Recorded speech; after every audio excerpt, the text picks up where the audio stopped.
Hey gang, AV here. Welcome to my review of the G.I. Joe Classified Series Red Ninja.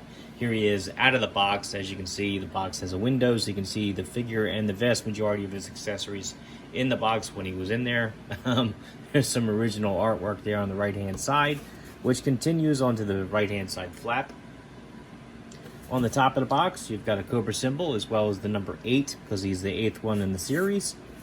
On this side of the box, you've also got the number 8, as well as these 4 icons, which apparently, if you go to a website, they mean something, but I don't know what that is.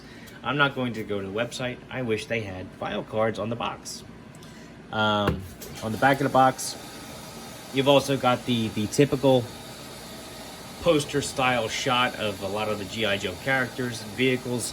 Some legal stuff there at the bottom, as well as some other legal stuff at the very bottom. And that's all I gotta say about the box. Before we have a look at the figure himself, which I'll bring up a little bit closer, we're gonna do size comparison right off the bat with an O-ring figure. Here he is next to my vintage Snake Eyes from 1982. He was held together with a rubber O-ring. That's why I call him an O-ring figure. Unfortunately, I don't have an O-ring version of the Red Ninja. They did make one, I just don't have one. I do have this version, however, which came from the 25th anniversary line. As you can see, he's very different design-wise from that particular version. This version is actually very different from any other version that we've ever gotten, in my opinion. There was another version that came out with the Retaliation film about 10 years back, but I can't seem to find mine. I was digging my my room apart. I can't seem to find them. But anyway, there have been a couple versions of the Red Ninja in the past. This one's more comic book accurate.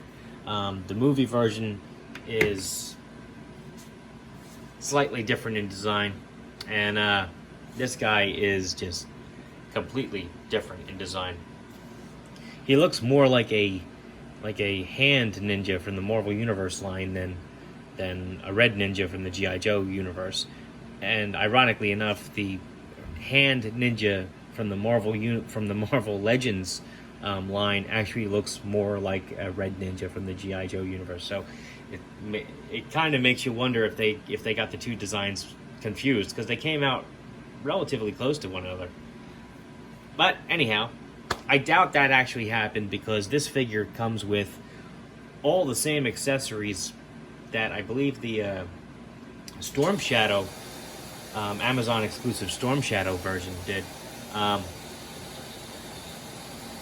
And as you can see, he can store them all on him, more or less. I will admit that I'm not entirely sure I actually got the storage options correct. I'm not sure if the sickles are supposed to go in that way. I could probably slide the handles through those hoops, but I felt like I was stretching the plastic a little too much by doing that. But anyhow, very cool figure. Let's have a look at his accessories. He comes with 2 axes, as you can see. These are identical, and they fit nice in his hands.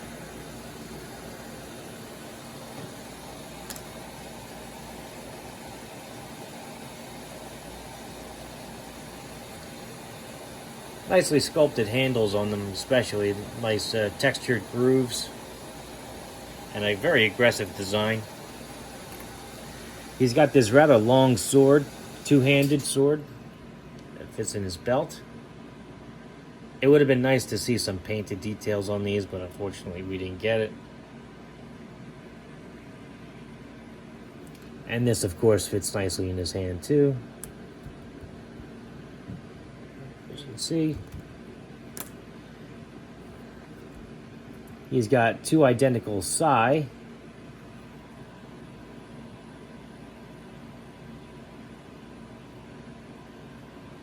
Again, textured handles.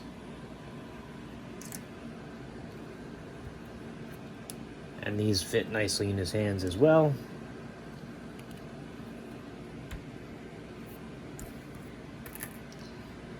He's got this other sword, which fit in his backpack there. There's a single handle.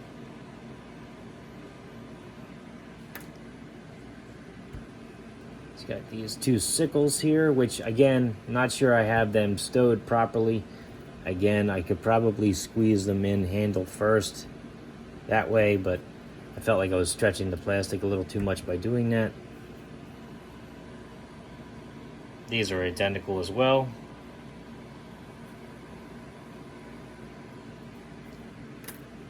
And he's got his backpack, which fits in the peg hole on his back right there. No painted detail on this, but there is a little bit of molded detail. Hopefully that's coming through in my studio here.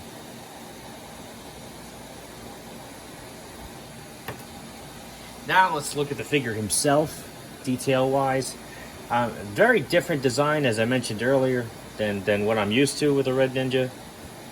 But he's still very cool looking. It's just not instantly recognizable as a Red Ninja, in my opinion.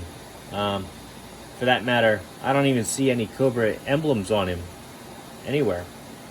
So,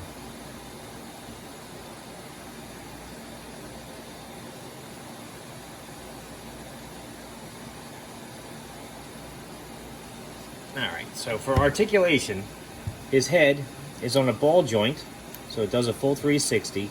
That ball joint is also on a hinge at the top of the neck.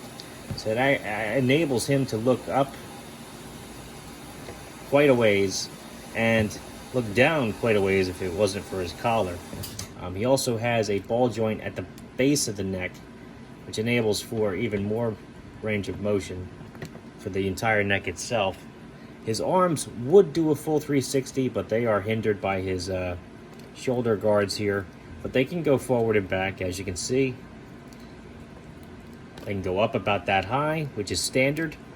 He has a butterfly joint, which enables his arms to go backwards and forwards. They can go back quite a ways, and they can go forwards pretty well as well. He has a bicep swivel, spin his arms all the way around. He's got double jointed elbows, so he can bring his elbow almost up to his shoulder. Definitely over 90 degrees, which is nice. Wrists can do a full 360. They also have the hinge, which I always like to see. He has a diaphragm joint, which enables him to bend very well. And it's completely unhindered. It's awesome. He has a waist swivel, which is a little tricky to get to because of his belt sometimes, but he does a full 360 with that. His legs can go up very high, thanks to his drop-down hip. Back, again, because of his drop-down hip. And splits because of his drop-down hip, which you can see functions just well. Upper thigh cut, enables his leg to spin all the way around. Double jointed knees, so he can get his heel back about that far. He's got a cut at the top of the boot, so he can spin his leg all the way around. He's got a hinge at the ankle, point his toes down, point his toes up, and he's got the rocker joint. So excellent articulation on this guy. The design is cool. It's just not instantly recognizable as a Red Ninja, in my opinion. He comes with a load of accessories. It would have been nice to actually see some painted detail on them, but it is also nice that he can store or hold all of them at once. All in all, he's not a bad figure.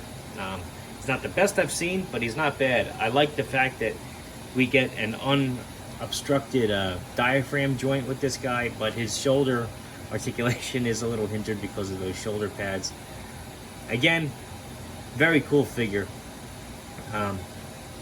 Just not the best I've seen from the line so far. So anyway, this has been AV. If you like this video, be sure to check out my channel where you'll see a whole bunch of other toy and comic book content. I do reviews mostly for the 1/18th scale, figures, vehicles, accessories, you name it, from all different types of toy lines. Check the video description down below because I have a link to my eBay store, to my Whatnot page, to all my social media, as well as a link to a website called the Plastic Underworld, where you can actually get a whole bunch of your G.I. Joe and Marvel figures And if you like what you see on my channel, be sure to like, share, subscribe, and share. I would greatly appreciate it. Until next time, take care, gang.